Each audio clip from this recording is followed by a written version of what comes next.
Hoje eu estou trazendo o Intel Xeon 2689 V4, uma das máquinas mais poderosas, se não a mais poderosa da linha V4 absoluta, como sempre, e a gente confere aqui, logicamente, nosso querido relatório tecnológico. Ano de introdução foi 2016 com microarquitetura em 14 nanômetros. O preço do produto, como sempre, vai ficar aqui abaixo dos comentários. Confere lá os kits também, logicamente, pela AliExpress. Tecnologia Hyper-Thread, ele possui sim, são 10 núcleos reais e 20 linhas de instruções. Não há nada que esse poderosozinho aqui não possa fazer e possa te ajudar. Logicamente, quantidade exagerada aqui de núcleos e de threads vai ajudar bastante na questão aí da multitarefas e entre outras coisas, trabalhos, empresas, enfim, simplesmente maravilhoso. Para a linha de jogos também, ele é excepcional porque ele tem uma coisa interessante. Logo vou te falar aqui. Em comparações de forma bem resumida, a gente tem um Core i7-4770 com contagem de núcleos de 4x8, arquitetura em 22, temperatura estável em 72, consumo de TDP de 84, clock boost final de 3.9, com tecnologia PCI Express 3.0, com vídeo integrado qualidade médio. Não é aquele vídeo excepcional que a gente encontra na 8ª geração, né, na 10ª geração, mas é um tipo de vídeo integrado que você pode utilizar tranquilamente. Bom, e aí, Paulo, como é que seria essa tal dessa comparação? Sim, o 2689 V4, ele vai ganhar em diversos pontos. Ele ganha na questão de quantidade de núcleos, arquitetura,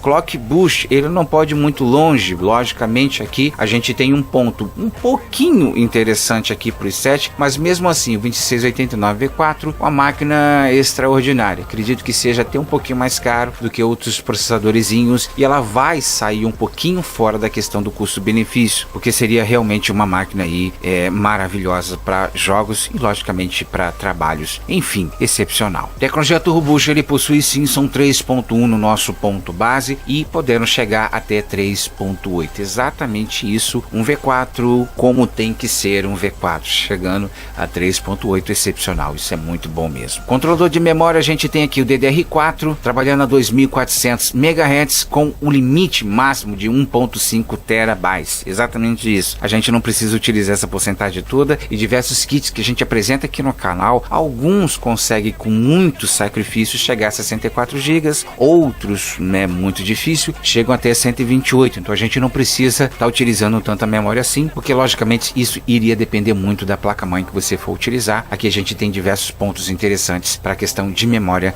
desse processador excepcional. Então nada de single chain, dual chain, flex mode, triple chain, logicamente a gente vai utilizar o quad chain. A gente tem que tomar cuidado porque algumas placas que a gente compra, né, que a gente apresenta aqui, elas possuem apenas 2 canais, então fazer um kit com 2 canais para esse processador seria meio que inútil. Tome cuidado, sempre coloque aqui nos comentários qual tipo de placa-mãe você quer utilizar. A gente vai colocar logicamente aqui o kit que vai ser interessante, que tenha 4 canais, que seja mais interessante aí para você ter o melhor do desempenho. O soquete da placa-mãe do processador, enfim, um LGA 2011-3 e logicamente o chipset compatível é o X99, embora a gente tenha diversos chipsets que são compatíveis sim e que são bons, mas nada é tão bom quanto o X99, tá? Ele é um tipo de chipset que logicamente vai aguentar diversos processadores aí um pouquinho mais parrudos e sempre é bom a gente utilizar o melhor da tecnologia. O kit de referência a gente vai deixar aqui abaixo nos comentários, acessa lá e veja logicamente qual que vai ser mais interessante para você. Assim como o Homem-Aranha já diz em todo o filme, grandes poderes trazem grandes responsabilidades. Então a gente tem um TDP extremamente alto para essa máquina aqui, de 165 de TDP. Mas Paulo, em alguns jogos ele nem chega a isso. Sim, mas isso aqui é um valor estipulado pela Intel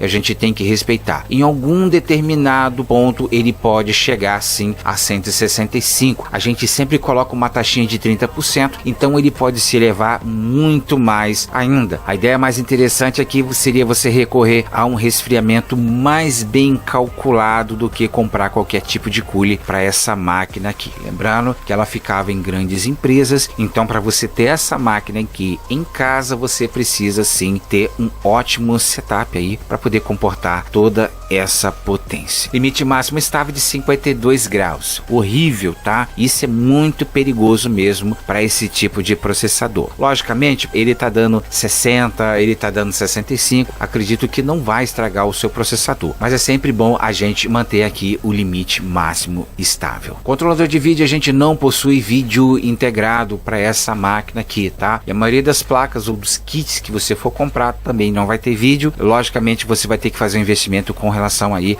à placa de vídeo. Lembrando, deixa sempre nos comentários qual tipo de placa de vídeo você quer combinar com essa máquina aqui.